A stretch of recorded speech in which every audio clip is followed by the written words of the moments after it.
പുതിയ യൂത്ത് കോൺഗ്രസ് സംസ്ഥാന അധ്യക്ഷനെ ഉടൻ പ്രഖ്യാപിച്ചേക്കും. നിലവിലെ വർക്കിംഗ് പ്രസിഡന്റ് ബിനു ചുള്ളിയിൽ ധർമ്മടം നിയോജക മണ്ഡലത്തിൽ പിണറായി വിജയനെതിരെ മികച്ച മത്സരം കാഴ്ചവെച്ച സംസ്ഥാന general secretary advocate V P. Abdul Rasheed എന്നിവരാണ് പരിഗണനയിലുള്ളത്. കെ.സി. വേണുഗോപാലിന്റെ പിന്തുണ ബിനു ചുള്ളിയലിനാണ്.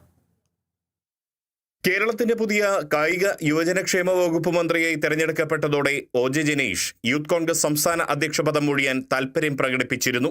അതുകൊണ്ടുതന്നെ കേരളത്തിലെ പുതിയ യൂത്ത് കോൺഗ്രസ് അധ്യക്ഷനെ ഉടൻ പ്രഖ്യാപിക്കാനുള്ള തയ്യാറെടുപ്പിലാണ് ദേശീയ നേതൃത്വമുള്ളത്. കെ.സി. വേണുഗോപാലിന്റെ ഉറച്ച പിന്തുണയാണ് നിലവിലെ വർക്കിംഗ് പ്രസിഡന്റ് ബിനു ചുള്ളിയലിന് അനുകൂല ഘടകമായി മാറുന്നത്.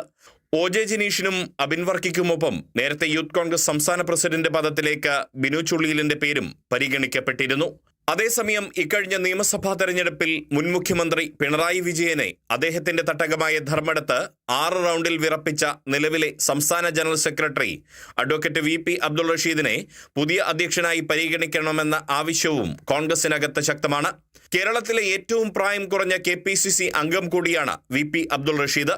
കൂടാതെ 2021 തെരഞ്ഞെടുപ്പിൽ നിലവിലെ CPIM സംസ്ഥാന സെക്രട്ടറി M.V. ഗോവിന്ദൻ മാസ്റ്റർക്കെതിരെ തളിപ്പറമ്പ് മണ്ഡലത്തിൽ ശക്തമായ മത്സരവും റഷീദ് കാഴ്ചവെച്ചിരുന്നു. പാർട്ടിക്ക് വേണ്ടി നിരന്തരം എതിർചേരിയിലെ ശക്തരായ നേതാക്കൾക്കെതിരെ മികച്ച മത്സരം കാഴ്ചവെക്കുന്ന റഷീദിനെ യൂത്ത് കോൺഗ്രസ് സംസ്ഥാന അധ്യക്ഷ പദത്തിലേക്ക് പരിഗണിക്കണമെന്ന ആവശ്യമാണ് ശക്തമാകുന്നത്.